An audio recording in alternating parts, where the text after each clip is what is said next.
You're listening to the Co-Creator Network.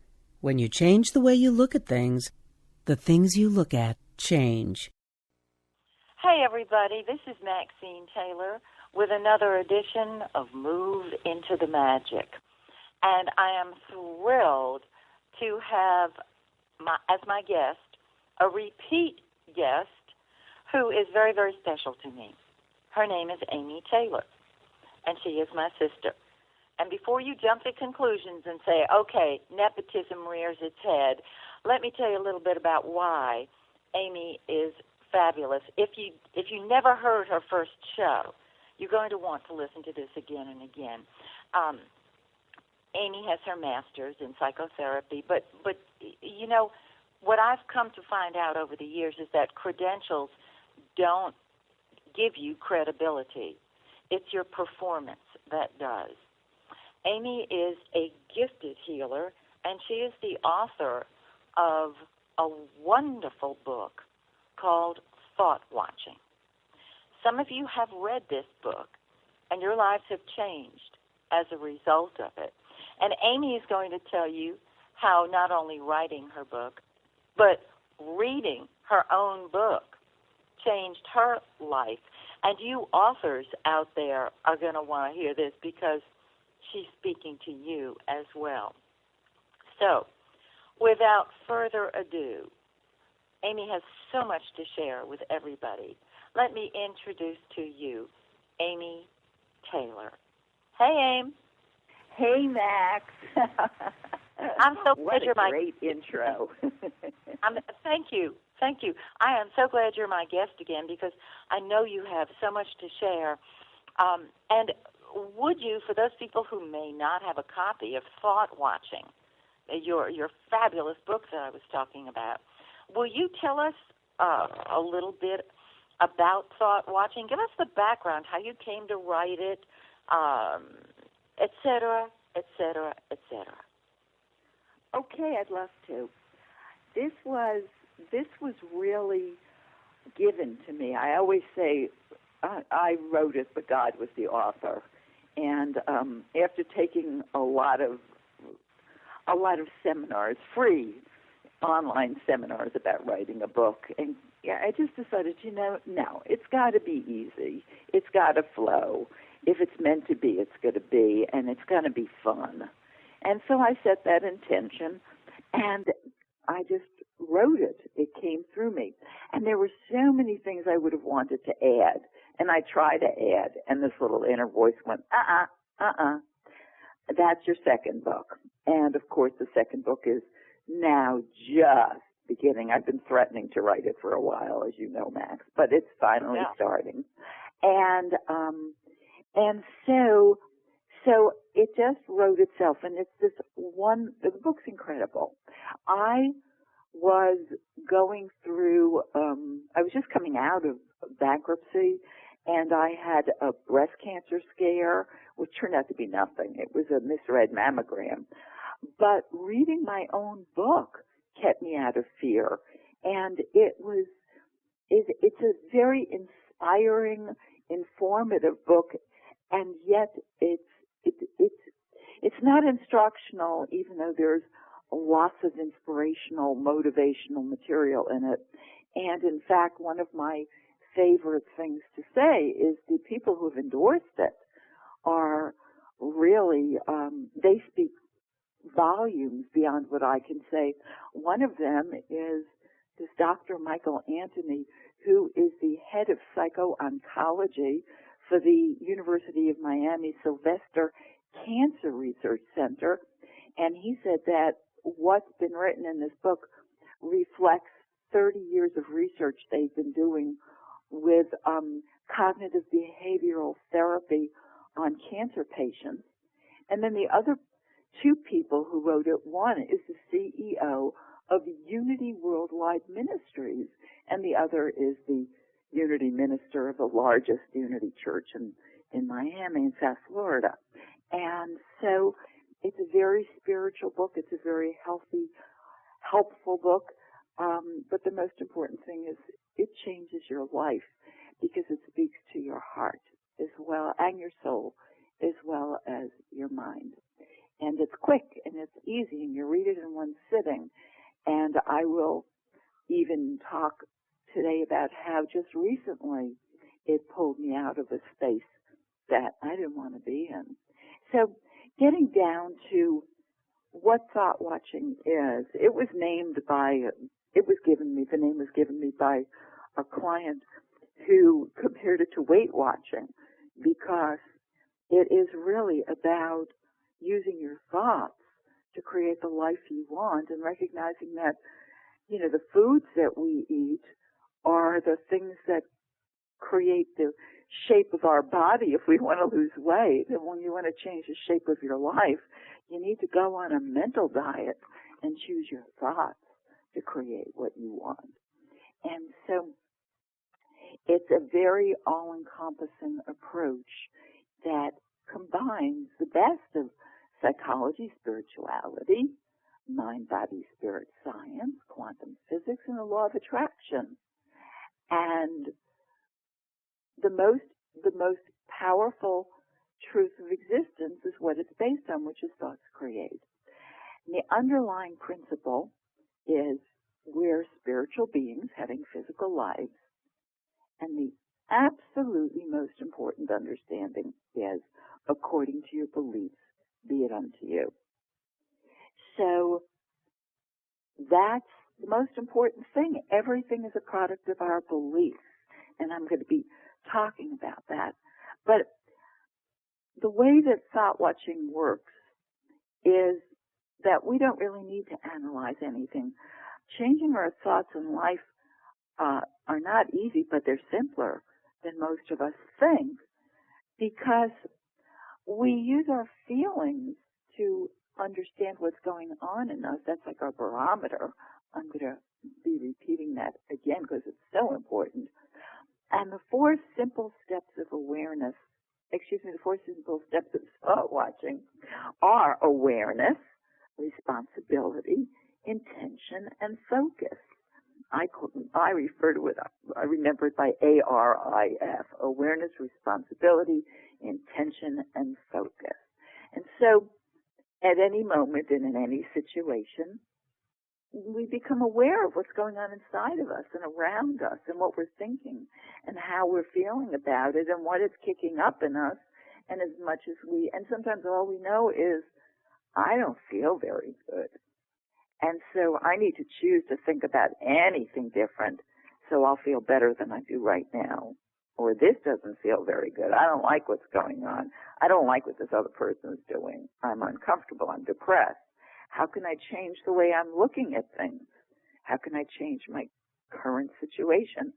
And again, what am I really feeling? Why am I feeling it? What's it reminding me of? We just want to get an awareness. We don't want to analyze. The next is responsibility, the recognition that I alone am responsible for my own thoughts and feelings. I'm the only one who can change myself. Everything that comes into my life is an opportunity for my growth. No matter how awful it might be, I need to look at myself and see what role everything is playing in my life and development. And then the next thing is intention. And the intention is so important, because the most important intention we could ever have is, I want to feel good. Because without the intention that I want and I deserve to feel good, you really can't set any other intentions that are going to work for you. And so the final one is focus, which is, how do I use my thoughts to create the way I want to feel? Because our thoughts create our feelings. And I don't necessarily need to change my thought about the thing that's troubling me. I just need to change my thoughts. And so that cycle goes on over and over and over again. And it applies to everything. And that's basically, you're repeating these steps over and over, and it's a circle that spirals into positive inner and outer changes. so that you can have the happiness, health, and success in all areas of your life. And I think you are a perfect example of that, AIM, because you have taken your own advice. You have used your own prescription, as it were. And I have met and spoken with many people, as I'm sure you have too, honey, in the spiritual / self-help / metaphysical movement, excuse me, who talk the talk but don't walk the walk. They've written the book, but they haven't read the book. And if they've read it, they don't do it. And you are such an awesome example of somebody who is not just talking your talk, but you're walking your walk, and it has transformed your life. I'd love you to do two things. Number one, go into a couple of stories that you may have in your toolkit of people who have used this wonderful book, ThoughtWatching, to transform their lives. And number two, not necessarily in that order, your own personal experience of manifesting what you asked for, because that is so powerful. Wow. Yes. Well, let me tell everybody some things that you know. First of all, I went through my childhood depressed. I mean, really clinically depressed. And a lot of it was health related, I'm sure. I didn't know at the time. No one knew it at the time. But you can tie it together when you've got digestive problems elimination problems by the time you're 5 and kidney disease by the time you're 7 or 8. There's something going on, and both of those strongly affect your emotions, your chemistry. So, but it was there. And I learned over the years how to change it, how to use my thoughts to overcome it. So it was necessity. You know, necessity is the mother of everything. So what I will want to talk about today, mostly focus on, are the relationship between thought watching and 3 things that are very important to me and probably everybody else, which is healing, manifestation, and money, particularly money from unexpected sources. So let me reiterate again so that you get this so clear. Our thoughts create our feelings. So we choose the way we want to feel by choosing our thoughts. And our feelings are the barometer that let us know how strong our connection with source or life force is. When we're feeling crappy, we can be pretty sure that we have drifted away from where we want to be. And conversely, when we feel good, it's a pretty good indicator that our thoughts are working for us. And our thoughts also create our physical reality. And I don't just mean health, relationships, finances, and the state of our bodies. I mean everything. The state and conditions of every aspect of our lives is created by our thoughts. And I know it's hard to wrap our minds around the idea that everything occurring is the result of thought, but it is. It's not necessarily the result of an immediate or recent thought. You know, it's not like a cause and effect, thought and effect type of thing. It's not even a thought based on our conscious desires, because if we think of our conscious desires as the tip of the iceberg, we can just think of how much is going on unconsciously, trying to cancel them out. But the basic truth is that we have the power to choose the life we want by choosing our thoughts, and then that begins to change everything. Because it doesn't matter what's gone on before. The past doesn't matter. There's only now. The past has only made you who you've been until now. It's in the present that you decide who you are and determine who you want to be.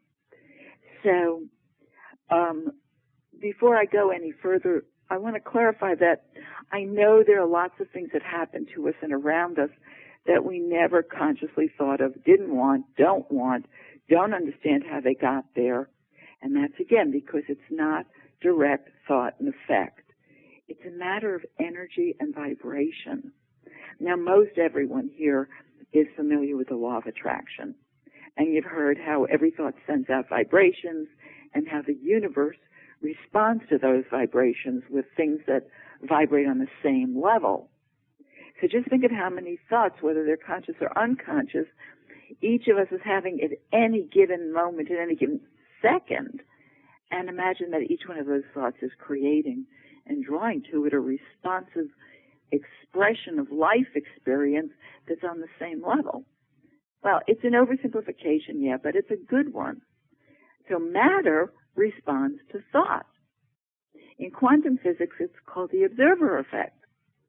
All matter is composed of particles, and the smallest particles, called subatomic, have been shown to respond to the expectations of the observer. So that said, I'm bringing this into myself. But first, I want to share something that just a couple of days ago I read from Deepak Chopra. And he explained that the body has infinite capacity for change and renewal. But the only way to take advantage of this miracle is to be, and I quote, be willing to completely reinvent your body, transforming it from a material object to a dynamic flowing process. He went on to explain that every cell is made up of two invisible ingredients, awareness and energy, awareness and energy, awareness and energy, and nothing is fixed, nothing is solid, even though we believe it is. He said that it's only distorted energy patterns that are the root cause of aging, infirmity, and disease. And then he went on to say something that blew me away. Your physical body is a fiction. A fiction. I mean, that just did it for me. Because I've been in constant pain for the last 7 months because of a fall on my back. Now, I know there are no accidents, so I've done a lot of work looking at what that fall was about and what highest good it could possibly contain. And I've done pretty well in that area. I've also done pretty well in healing myself because basically I've moved from pain to ache. So that's progress. But I can't do all the things I was doing the day before Christmas Eve. And that sucks. And I want a complete healing. And I want to be totally without pain. And I want my body back to the way it was. So I seem to have gone as far as I can go with the work I've done on myself, as well as some medical and chiropractic and energy work. And then Deepak came through with his amazing brilliance. And his approach is really thought-watching at its best, because what he says is, first, I'm going to add my own little thing, awareness. Whatever physical ailments you are experiencing in your body and want to change, and as he said, whether related to weight loss or gain, whether related to physical ailments, disease, etc., think about the thoughts related to the ailment versus the physical experience of the ailment. What awareness? Let's think about our thoughts versus the experience. And then make an intention to change your assumptions about these realities that you're experiencing.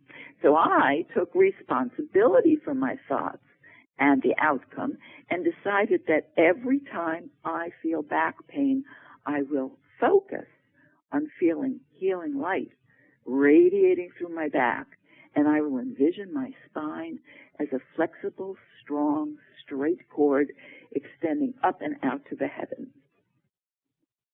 Now, healers were absolutely able to help, but the thing is this, nobody else can change my thinking except me. Only I can create it the way I want it. If a healer shares my vision, or if if I share their vision, then the healing can manifest quite strongly and quickly. And you, Max, know that you do that with your chiropractor all the time when you self-adjust. It's like two people agree, bingo, it's done. Yeah. But it's only if I stop focusing on the pain and the problem and focus on the solution. Because if I focus on the pain, I'll get more of the same. And so, but it's really hard to focus on something different when you're so involved with it. But that's the whole thing. Sometimes we just, Deepak's talking about looking at the situation in a different way, and sometimes we just need to find anything that makes us feel better, and the actual ability to shift. This is really with emotional problems it works the best, because anything you can do to bring yourself into feeling good for the moment. I mean, even if it's me looking at the funny faces of my dogs and laughing, that has shifted my energy. It has changed my vibration, and the universe will respond accordingly. So now I've just done something to open the door to more good stuff. What I need to do is not allow my thinking to go back into the crap hole that it was in for so long, which I did. And that's why I'm going to stay on this back stuff a little bit more to explain. Because I know firsthand now that living with pain can make it, shall I say, very challenging to stay positive. And the pain started affecting me. I started getting fear thoughts. I started becoming afraid of going out. I was afraid I'd fall. I was afraid someone would bump into me. I would have a car accident. I couldn't even watch television because when I see someone getting thrown, I would empathize, and I would start feeling pain in my own back. I mean, I never did that stuff before. And yet, what? Were you saying something? Oh, okay. What you're saying is so powerful, Amy. Please continue. Thank you. It seemed to me that my usual positive self was working really well in most other areas of my waking life. So the only thing I was seeing is that my dreams were really filled with upheaval, and I wasn't sleeping well. But since I was still manifesting lots of wonderful things, I figured I was all right. Then I started noticing that I was incurring more and more negative people every day. My neighbors would be complaining about everything from the weather to just complaining. And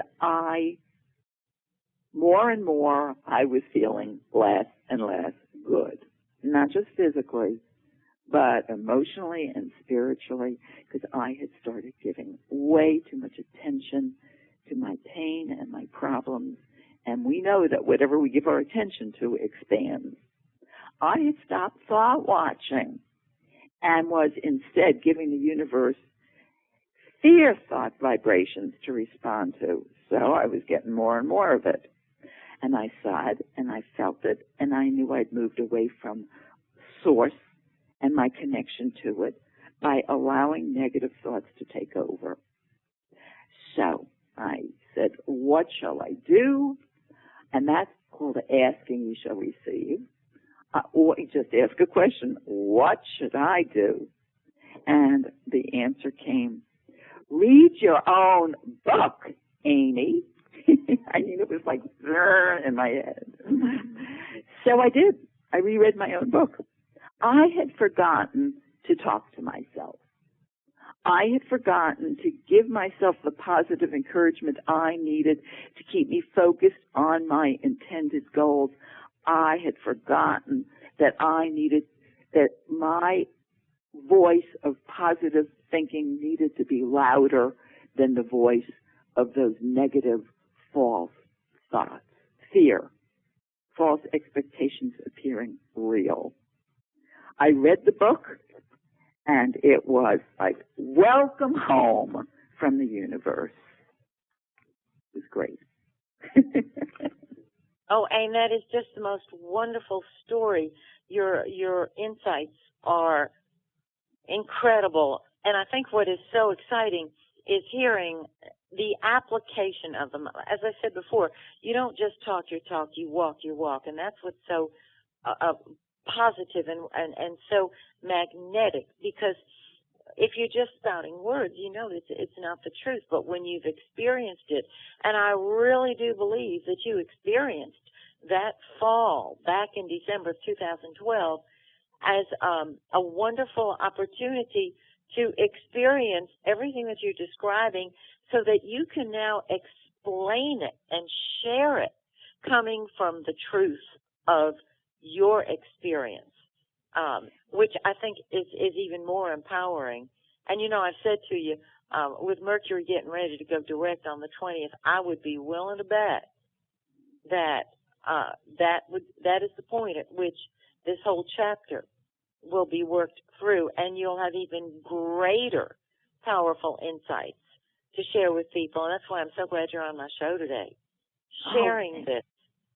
And Amy, will you give everybody your email address or your website, wherever you want them to contact you?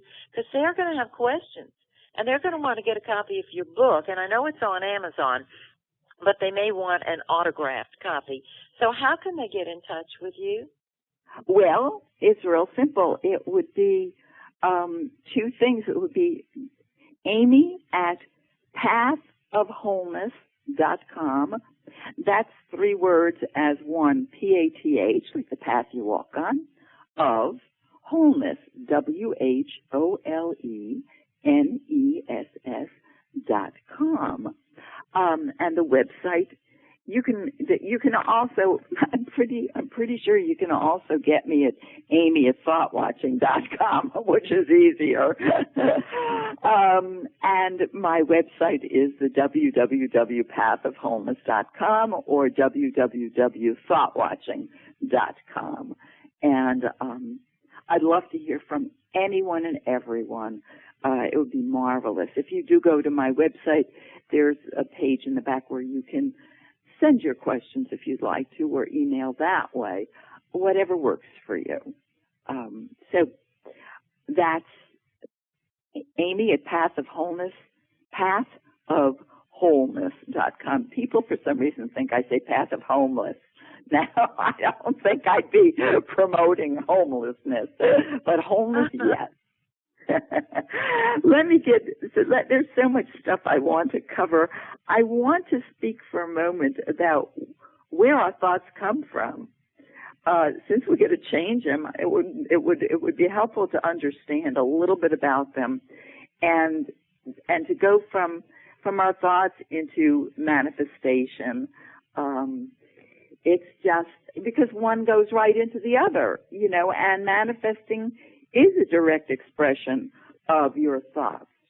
It's a direct expression of according to your beliefs, which is the basis of the thought watching, which is the basis of everything. The basis of everything is according to your beliefs. That's what you're going to get. The Bible says it fancy schmancy and be it unto you, but it's really whatever you believe, you're going to get. You won't believe it when you see it. You'll see it when you believe it. So our thoughts reflect our beliefs. And most of our core beliefs, we always need to remember this, they were formed years ago, most of them before we were even 5 years old. So we can be pretty sure that we're replaying a program that's more than likely not useful or for our highest good. It's definitely outmoded. And so in fact, this is what's really amazing that most people don't realize is our thoughts might not even be our own. You know, we absorb our mother's beliefs and fears while we're still in the womb. I don't know that for most of our listening audience, but for you and me, that's a scary idea. And then why do you think I wrote Move Into the Magic, Amy? Go ahead, honey. It should have been Move Into the Magic, Move Out of the Mother. But And again, you know, that's part of my back thing because Mommy had her scoliosis and I had to basically slam it out of my back. I'm not my mother. Okay. Anyway, we are not only do we absorb our mother's beliefs and fears while we're still in the womb, but also because we're spiritual beings, we're so open as infants, and we take on so much of the energy around us from infancy on, and then we take on what our teachers tell us and all this. We take on what the world believes, and we make it, all of it, part of who we believe we are.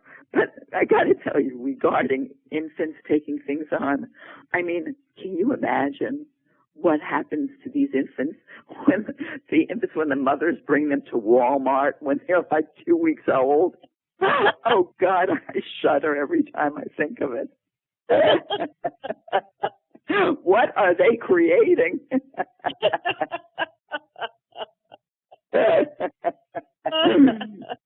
New style.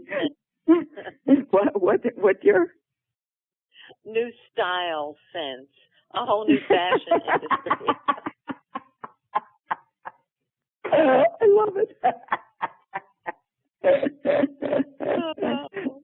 Oh God. Well, anyway, so remember, thoughts are energy and beliefs are energy systems, and you can change your beliefs by becoming more aware of them, accepting responsibility for making the changes, setting an intention of something else, and then focusing your thoughts, words, behavior, and energy on having what you intend for yourself. That's ARIF. That's ThoughtWatching. And you can identify what doesn't work and then reprogram yourself by listening to your own words. That's what I wasn't doing. Your words are the messages not only that you give your unconscious, and the unconscious then accepts without question, but they're also the messages from the unconscious telling you what's really going on inside of you. And so you need to listen without judgment or censorship, and then you'll discover what you really feel about things and maybe even why. So if you give yourself a space to honestly allow and recognize and acknowledge your actual thoughts and feelings, you can choose different ones that work for you and make you feel good. Because it's all about you, and it's all up to you. And everything in your life is about what's going on with you. Everything is an outworking of your inner beliefs, which you express through thought. And the universe basically responds to your vibrations with experiences that reflect the vibrational level you're coming from. So only you can change you. And only you can control you. You can't control or change others. Changing ourselves is where the growth and the strength is. Changing others, fear, control issues, all those other things, doesn't work. But the good news is, because we're spiritual beings, and we are not only connected to Source, we're expressions of Source. Everything we want is either in us or it's there for us. All we need to do is manifest it through desire, trust, and allowing, through its beliefs. And so now, going a step further from the more psychological perspective a little, at the same time as we want all this stuff, we also have these unconscious things going on inside of us, saying, these little voices saying, it can't happen, I can't have it, I don't deserve it, I'm not worthy, I'm not lucky, I'm not doing it right, and on and on and on and on. So what happens to manifestation when our yeses are accompanied by lots of unconscious no's or yes-ups? Well, the universe works with what we've allowed it, what we've given it. And we will still get what we desire, but it might take a little longer, or it might come in a different way than it would have otherwise come, or it might come with some baggage that we need to sort out first. But it will come. And I want to use my practice as a really good example of this. Whenever I tell the universe I want another client right away, I usually get a phone call or an email that day. But you see, my practice is in my house, and I have a lot of stipulations attached to the kinds of clients I'll accept because it's in my house. And because I really want to work with people who are into growth and not just into pity pots. So, if there's no new client to fit the bill for whatever reason, the universe will send me an old client who wants a tune-up for like 1 or 2 sessions. Great.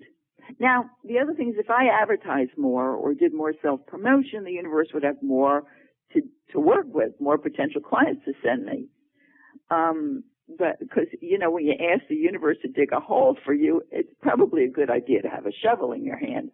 But this is what I gave it, and I still get what I want. But to always remember the basis of everything is according to your beliefs, be it unto you. You might not yet be able to believe something totally, but if you can suspend as much of your unbelief as possible, you'll still manifest what you desire or a form of it. And now I want to talk about my favorite manifestation, which is money from unexpected sources.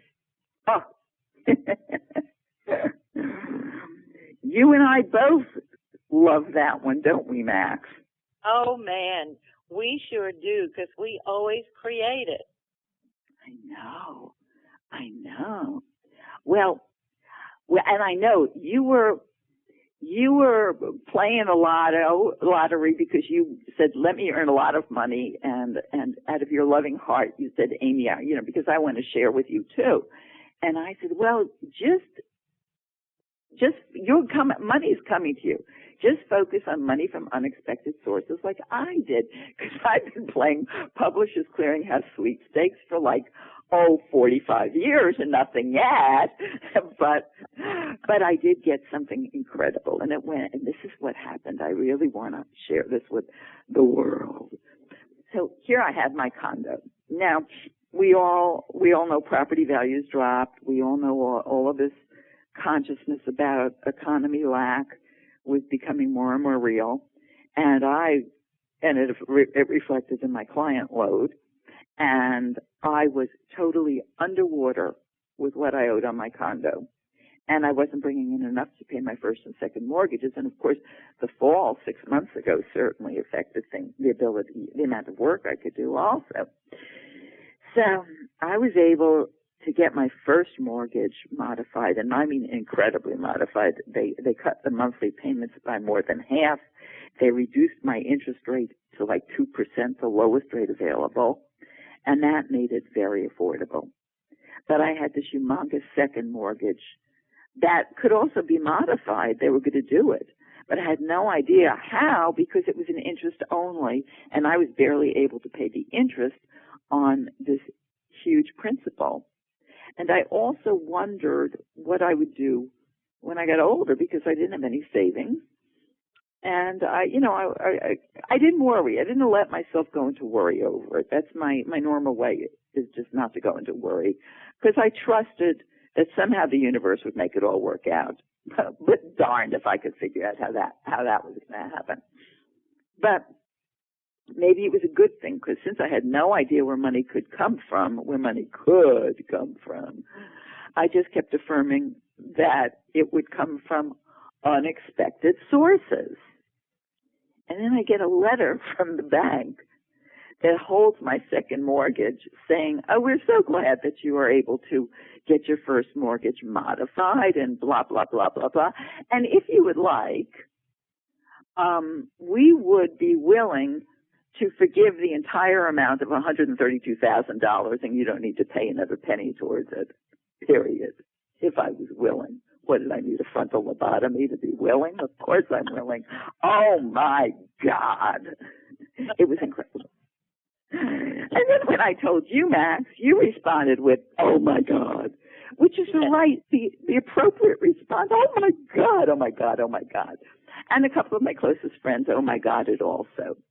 But you know what, Max? I was so amazed by how many people tried to find a logical explanation for an absolute miracle. I mean, they just, go ahead. It just, that blows me away. It's the left brain in action. We're just, blah, blah, blah, blah, blah, blah, blah. What you created was truly a miracle, and which speaks so highly of where you were coming from. But go ahead, please continue. I'll quit grunting. I love it. I wish we could just talk back and forth more, and I would share less stuff. But I don't know how interested our readers would be in listening to the Taylor sisters carry on in their inimitable fashion. No. Anyway, these people, what I was seeing is there are so many people that just couldn't allow themselves to experience joy and appreciation. I couldn't get them to see that trying to figure things out is a form of control. And that's the very thing that prevents the universe from bringing you all the miracles that you deserve and you want. And that are really, all those miracles are really part of the infinite possibilities of the universe. I mean, that's the whole thing. Appreciation is key.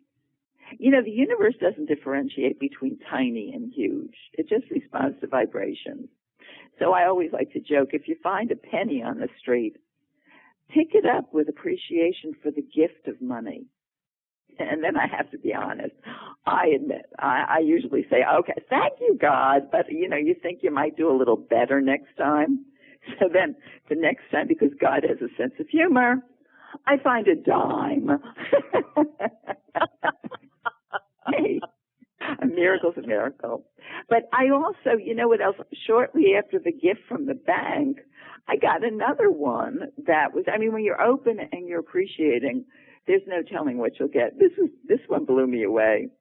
It was a check from the mayor of the city of Miami, a check for $100, because he just suddenly decided, and we're talking about right then, he just decided that every family, every home that receives the senior homeowners exemption should get a check for $100 annually starting with last year. Starting with this year. Just like that. Wow, right? Wow. It's amazing.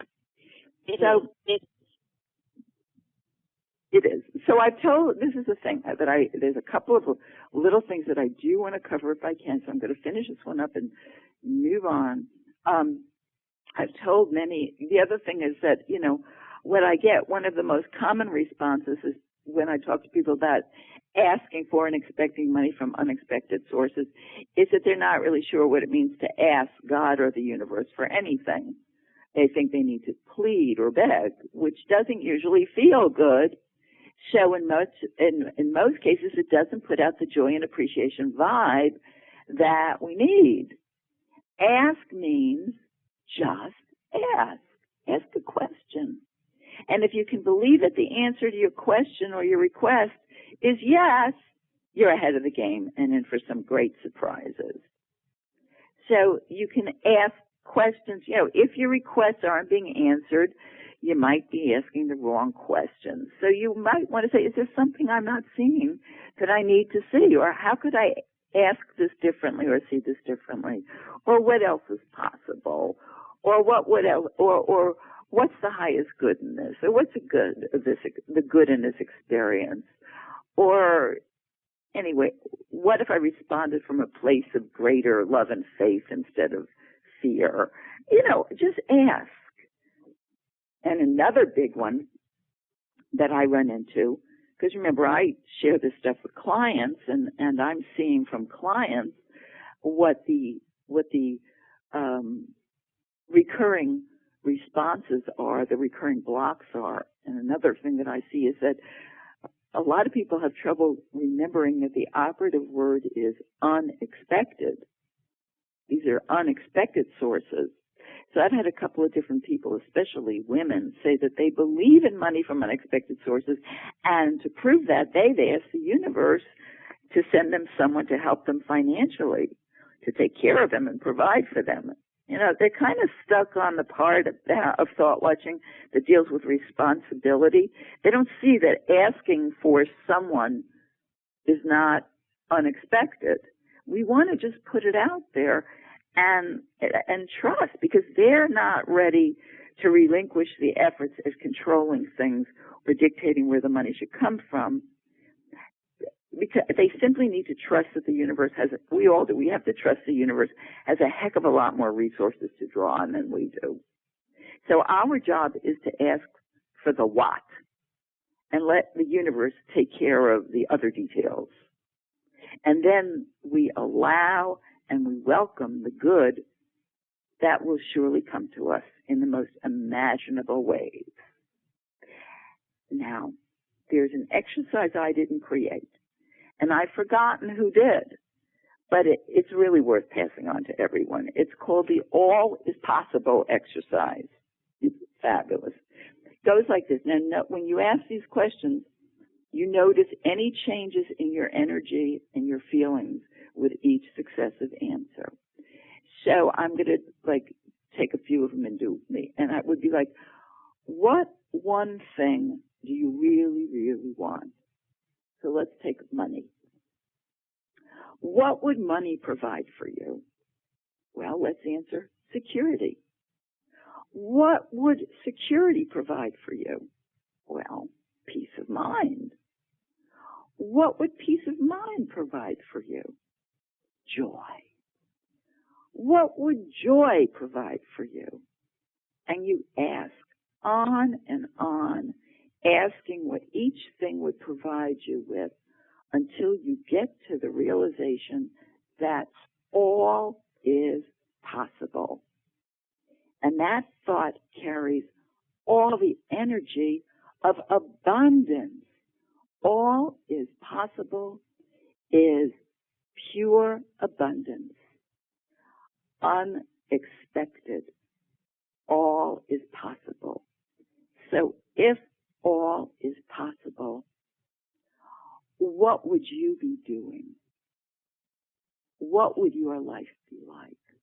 What would you choose to think? How would you move into the magic if all is possible? And then for true success, this I posted on Facebook today. I had just read this one from James Allen, who wrote the book As a Man Thinketh, an old classic, fabulous. And he writes, for true success, there are 4 questions to ask yourself. Why? Why not? Why not me? Why not now? And that's it, now. The power of now. It's all in the now. And it's all what we think in the now that reprograms and changes the past and creates the future that we want. And that's the most important thing. And that's how I've healed myself of emotional problems. That's what I do with my clients that come to me, because what I've noticed with clients is their biggest is where they get hung up. I have some clients who are really big on awareness, but they get really stuck on responsibility. Some people get stuck on responsibility where they just want to take on too much of it, and they want to blame themselves and beat themselves up, and that doesn't work. And then others just have trouble accepting responsibility because they still correlate it with blame, or they still aren't ready to be empowered. And so I find that responsibility is a big one. And intention, people can get the idea of intention. What do you really want? A lot of people aren't sure, but they can still get some semblance of it. It's the focus that messes them up, because they've got all those drunk monkeys in their head chattering or going thoughts. They start to think one thought, and before they even think it to completion, they think another. And they do yes but thoughts, and they derail themselves, and they defocus themselves. So focus is so important. It's putting on those blinders like on a horse that keeps the horse on the path, and making yourself think something through to the conclusion where, and you know the conclusion, it's when you feel good. And when you feel good, you're connected to Source. And Source is working through instead of all the other things. And you're well on your way to healing, changing, manifesting, receiving, and every other wonderful thing you want. So just be aware, be responsible for yourself, set your intention, the first one being I want and I deserve to feel good. Focus on the thoughts, the behaviors, the actions, the feelings, anything that you need to focus on that's going to bring you those things that you want for yourself. Focus and keep your mind on the solution, not on the problem. Find thoughts that make you feel at ease, that relax you, that make your body stop tightening up. Even if you're feeling like crap, you can feel like crap, but it doesn't mean that you have to let it be all of you. Or as I've said before, you can, just because things are crappy doesn't mean you have to feel crappy. And if physically you feel crappy doesn't mean you have to think crappy. And so it's all about you, and it's all up to you. And that's great news. And I'm going to take a breath now. Oh, I need oxygen. Oh, Aim, I think you're brilliant. I've always said you were brilliant, and you've just expressed it. I think every word you've said has been so inspiring, and you can't hear it often enough. You know, hear it again for the first time. It's always more powerful when you hear it again for the first time. Sort of like what you felt when you read your own book, ThoughtWatching. Oh my goodness, did I write this brilliant book? Yeah, you did. And as I mentioned, even if you were the only one to read it, it would have been worth the writing. But everybody else who reads it gets what they need to get out of it. And for those of you who do not yet have a copy of ThoughtWatching, I know you're going to want to get it. You can go to Amazon and order it. It'll be shipped to you right away. You can sit and read it in one sitting. Now, when you get it, don't be aware that your left brain may say, "Oh, I've learned this before. I've heard this before." Yeah, we've all heard it before. If you're listening to this show, you are a spiritually advanced being. So you've heard it before. You have not heard it the way Amy Taylor has written it, perhaps. Or if you have read her book, now would be a great time to reread it, particularly if, in spite of knowing what to do, you're unable to do it. That book, ThoughtWatching, will propel you forward just as it did the author. Because that's when you write, and those of you who are authors, writers, you know it. If you're a #1 bestseller on Amazon, you know what I'm saying, even if you're not a #1 bestseller on Amazon. When you read your own book for the first time, you feel the essence of it. And I know you could feel Amy's passion for what she's doing, not just her belief, but the word belief is be it and live it, her livingness of this book. And this is why I invited her to be back on my show once again. And AIM, I would love you, once you got book 2 done, to come back and share with us book 2, because I know you'll have so much to share. And we've just got just a couple of minutes. So I want to turn it back to you so that you can share any last thoughts you might have that you feel led to share with our international audience. Wow. There comes a point when, just like in writing my book, where you've said it all and you've said what needs to be said, and maybe that's worth sharing, that there's a time to know, just like salespeople know that, there's a time to stop. And just like when I wanted to add more to my book and I was shown no, there's nothing more to say, well, except that the more we learn, the greater potential we have for forgetting some things.